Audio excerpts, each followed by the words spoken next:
ஆண்டவராகிய இயேசு கிறிஸ்துவின் நாமத்தினாலே உங்கள் யாவருக்கும் அன்பின் வாழ்த்துக்கள். நாங்கள் இப்பொழுது கர்த்தருடைய வார்த்தைக்குள்ளே போகலாம். பிசாசுக்கு இடம் கொடாமல் இருங்கள். எபேசியர் 4:27. ஆகையால் தேவனுக்கு கீழ்ப்படிந்திருங்கள், பிசாசுக்கு எதிர்த்து நில்லுங்கள், அப்பொழுது அவன் உங்களை விட்டு ஓடி போவான். யாக்கோபு 4:7.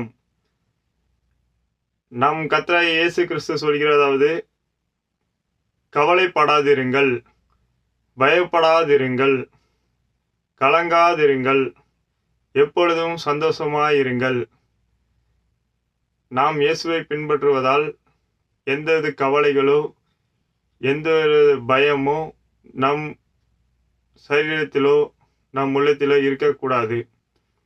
பிசாசானவன் கவலையை கொண்டு வருவான், பயத்தை கொண்டு வருவான், கோபம், எரிச்சல், இருமாப்பு, பிடிவாதம், பிரிவினை இவற்றுக்கு இடம் கொடாமல் இவ்வகை பிசாசுக்கு எதிர்த்து நில்லுங்கள்.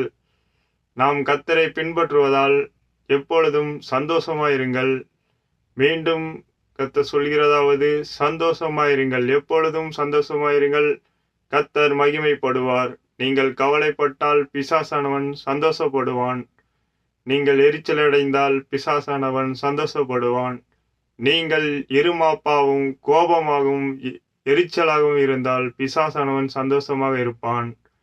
பிசாசுக்கு எதிர்த்து நில்லுங்கள், கர்த்தருக்கு கீழ்ப்படிந்து கவலைப்படாமல் இருங்கள், பயப்படாமல் இருங்கள், எப்பொழுதும் சந்தோஷமாயிருங்கள்.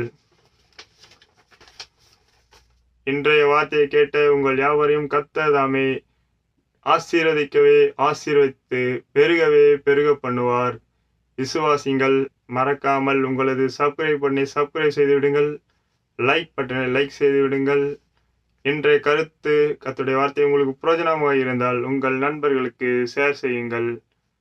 மீண்டும் உங்களுக்கு நன்றிகளையும் தேங்க்ஸ்களையும் சொல்லி விடைபெறுகிறேன். ஆமேன்.